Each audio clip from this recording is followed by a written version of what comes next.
Assam হিষ্ট্ৰীৰ 700 MCQ সিৰিজৰ আজিৰ দ্বিতীয়টো ভিডিঅ'লৈ আপোনালোক সকলোকে স্বাগতম জনাইছোঁ। আজিৰ 31 নম্বৰ প্ৰশ্নটো হৈছে according to prehistory churches who was the mother of Narakasura. নৰকাসুৰৰ মাতৃৰ নাম কি আছে? উত্তৰটো ইয়াৰ পৰা কি হ'ব? অপশ্যন দিয়া আছে ধৰিত্ৰী, হিডিম্বা, উষা, উলুপি। তো ইয়াৰ পৰা শুদ্ধ উত্তৰটো হ'ব ধৰিত্ৰী, অপশ্যন এ।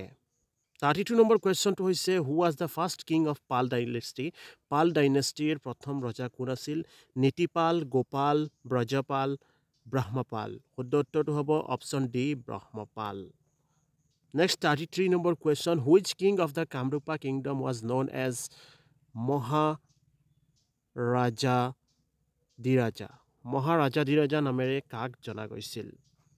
অপশ্যন কেইটা হৈছে পুষ্যবৰ্মন, বালাবৰ্মন, ভাস্কৰ বৰ্মন, নৰনাৰায়ণ। শুদ্ধ উত্তৰটো হ'ব ইয়াৰ পৰা পুষ্যবৰ্মন। তাৰপিছত 34 নম্বৰ question during whose reign did Hiuen Tsang visit Assam. কাৰ শাসনকালত হিউৱেন চাঙে অসম ভ্ৰমণ কৰিছিল?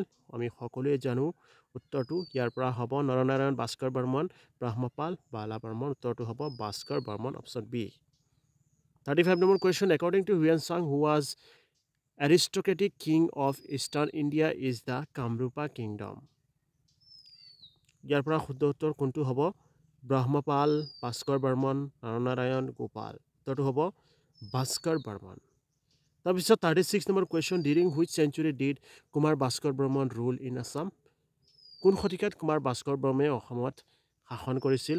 6, 9, 5, 12। উত্তৰটো হ'ব 6th century, মনত ৰাখিব।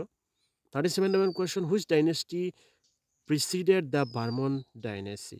বাৰ্মন ডাইনেষ্টি উত্তৰটো কি হ'ব? Bamuna dynasty, Pala dynasty, Varman dynasty, Koch dynasty. মানে বৰ্মন ডাইনেষ্টিৰ আগৰ বংশটো কোনটো বংশ? উত্তৰটো হ'ব বামুনা ডাইনেষ্টি, বামুৱা ডাইনেষ্টি। তাৰপিছত 38 number question in which year did Hiuen Tsang visit Assam. এইটো APSC প্ৰিলিমছ 2017ত আহিছে। হিউৱেন চাঙে কিমান চনত অসম ভ্ৰমণ কৰিছিল?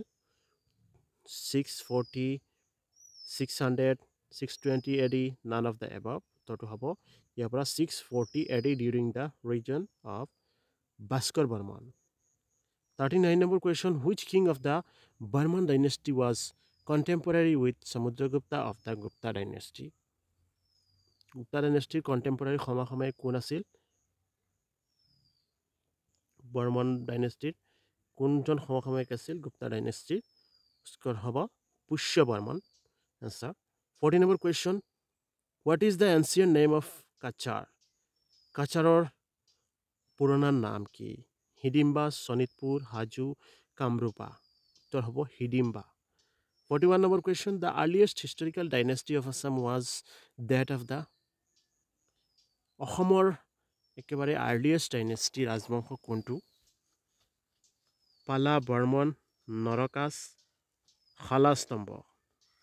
তোৰ আনচাৰ কোনটো হ'ব ইয়াৰ পৰা? বৰ্মন ডাইনেষ্টি। তাৰপিছত the Boghazkoi inscription was discovered in which country. Answer কোনটো হ'ব? ইণ্ডিয়া, ইৰাণ, চিৰিয়া, তুৰ্কী। তোৰ হ'ব তুৰ্কী। Which Purana was composed in Assam. কোনখন পুৰাণ অসমত ৰচনা কৰা হৈছিল? কালিকা পুৰাণ, বৰুণা পুৰাণ, বামনা পুৰাণ আৰু চৌৰা পুৰাণ। ইয়াৰ পৰা কালিকা পুৰাণ অসমত ৰচনা কৰা হৈছিল। 44 নম্বৰ question the ancient city Bengmara is presently known as. Bengmara চিটিখন বৰ্তমানে কোনখন চিটি? বেংগামাৰা চিটি আমি জনাজাত চিটিখন বৰ্তমানৰ নাম কি? উত্তৰ হ'ব তিনিচুকীয়া। তাৰপিছত নেক্সট 45 নম্বৰ question what was the name of the elephant of Bhagadatta. বগদত্তৰ হাতীটোৰ নাম কি আছিল? ৰামা, লাংগি, চেতাক, চাপ্ৰাটিকা। এনচাৰটো হ'ব চুপ্ৰাটিকা। 46 নম্বৰ কুৱেশ্যন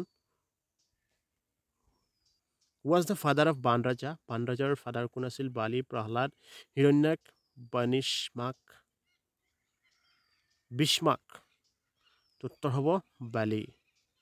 47 নম্বৰ which book of Hiuen Tsang mention about Kamarup কামৰূপৰ বিষয়ে হিউৱেন চাঙৰ CUকিত লিখা আছে গতিকে বাকী অপশ্যনকেইটা মই নকৰোঁ সকলোৱে জানে তাৰপিছত Bhaskar Barman was a worshipper of Bhaskar বৰ্মনে কাৰ পূজা অৰ্চনা কৰিছিল শিৱা বিষ্ণু দুৰ্গা কামাখ্যা উত্তৰ হ'ব শিৱা তাৰপিছত হাৰ্জাৰ বাৰ্মানছ 9-line inscription is located near হাৰ্জাৰ বৰ্মনৰ 9 শাৰীৰ ইনস্ক্ৰিপশ্যন বা শিলালিপিটো ক'ত অৱস্থিত তেজপুৰ যোৰহাট শিৱসাগৰ তিনিচুকীয়া উত্তৰ হ'ল Tezpur The character Chan Sadagar is found in the tale of Aimoti Usha Behula Savitri.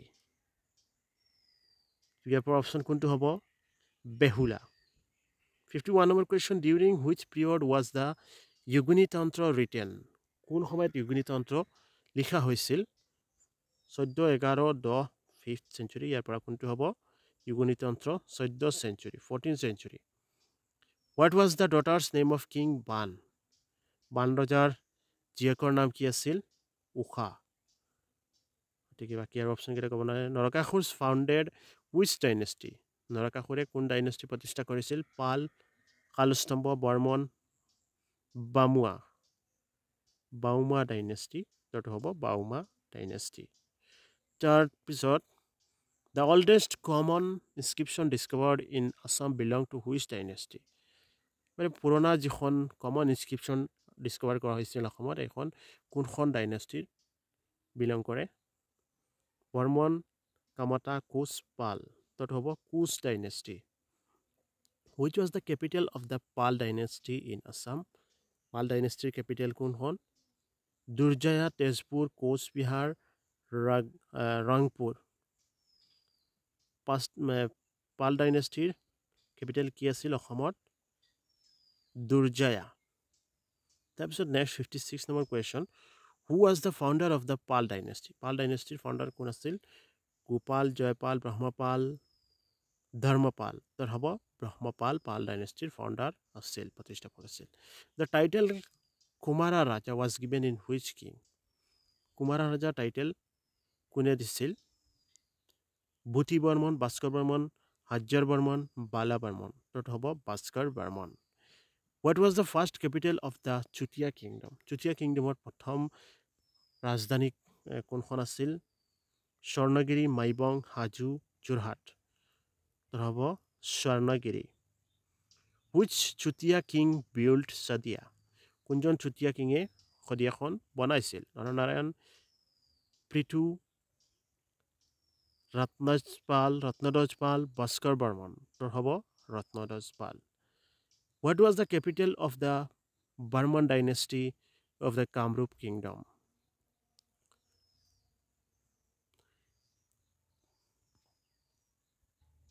Kamrup সাম্ৰাজ্যৰ বৰ্মন ডাইনেষ্টিৰ ৰাজধানী কোনখন আছিল প্ৰাগজ্যোতিষপুৰ কোৰগাঁও চৰাইদেউ ৰংপুৰ তাৰ হ'ব প্ৰাগজ্যোতিষপুৰ গতিকে এইকেইটা হ'ল আজিৰ ছেশ্যনৰ নেক্সট ছেশ্যনত আপোনালোকক পুনৰ লগ পাম আজি আৰু 30টা দিলোঁ তাৰ বাবে